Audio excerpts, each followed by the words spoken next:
Ravens, 3-point underdogs at the Browns.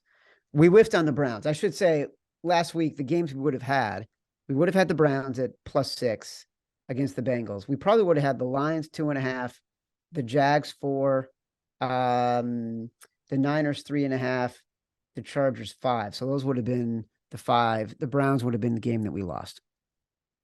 Yeah, and that was a typical. You even talked about before in the morning where I just didn't understand. I knew of the group that had took a large position on the Browns. And I just didn't understand the position of you're backing Watson after we've seen him struggle after 2 years of not playing football. And I saw nothing, read nothing during the week that he had looked better in practice or anything like that. And it just did not make sense to me. It felt like they're playing a spot of, well, we'll back to the Bengals will struggle offensively, and they have injuries to their offensive, wide receiver group, and whatever their reasoning was.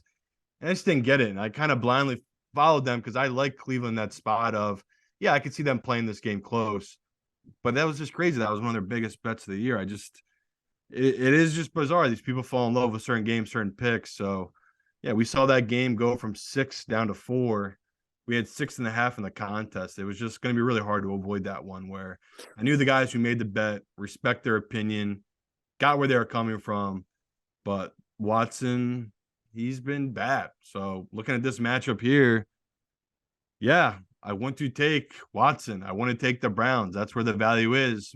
But at what cost? We saw last week, if you can't move the ball, if you can't make completions on third downs, it's all irrelevant. You can throw all the numbers out. It doesn't matter. So I don't trust any of my numbers on Watson because it's like all my stuff is based off who he was 2 years ago, which is a top 5 quarterback. He really was that good. Yeah. I know people might not remember it that way, but he was. I mean, you can attribute that to Hopkins. I mean, that was a big key to his success over the years as well. But the plays with his feet, his presence in the pocket, he was just such a good quarterback. So for me, I'd love to take Cleveland here. I just can't do anything with this game where I really don't know what I'm getting from Watson. So there's just other games I'll bet this week. I'll just keep waiting to see what we have in him. Maybe I'll take some Browns bets next year. But for everything I've seen from Watson, he just does not look the same. He looks a little lost. So I just want to put money on that. Yeah, this is one, we always talk about you want to ride to the peak of the market and then you want to get out at that peak.